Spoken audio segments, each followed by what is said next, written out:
Itong si Sir EB. 18.5 million. 8,580,000. Ako po, grabe naman. VIP, Gurgur Pro 2024 Cadillac Escalade, ESB Armored Level 6, brand new, Gurgur Pro. Ibang klase naman yan. Ito ho ang bagong sasakyan, itong si Avante. Teka lang, nawala sir, saan napunta? Ayan talagang nakapost pa tong si Atras Avante Sir, ano ba yan? Itong mama na to, itong mamaho na to, kaya pala sobrang bibong-bibo siya ngayong mga panahon na to. Ngayong panahon nitong si Tambaluslos, ibang klase, Nung panahon ni Tatay Digong, wala akong mga ganito yung mga congressman, yung tipong nahihiya sila kasi yung presidenteng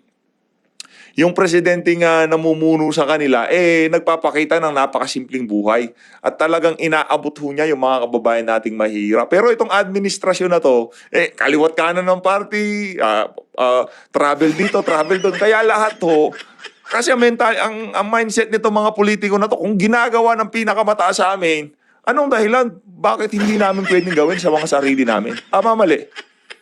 Kaya malalakas ang lubo ng mga yan. Wala ko tayong pakialam. Pera mo yan, Paduano? Pera mo? Okay, pera mo na. Pero ang kapal ng mukha mo. Bakit makapal ang mukha mo? Basta makapal ang mukha mo, tapos. Kung makapagsalita ka dyan sa House of Representative, kala mo, ang linis-linis mo. Marami ho tayong nababalitaan dito sa mama na to na hindi ho natin pwedeng sabihin dito sa vlog, pero nakakadiri ho kayo. Ayan yung nakikita nyo hong 18.5 million na yan ang sinasandalan nitong si Paduano. Huwag mo sabihin nagpa-picture ka lang dyan. Huwag mo sabihin nagpa-picture ka lang dyan sa Paduano. Ikaw magpapapicture dyan? Ano ka, turista? Imposible.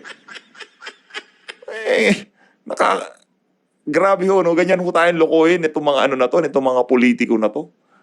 Kung makaasta sila, kala mo sinong malilinis, sinong hindi sila gumagawa ng kung ano-anong kabalbalan. Pero mga kababayan, kung mababalitaan nyo lang yung mga kinikwento sa atin kaugnay dito sa mama na to.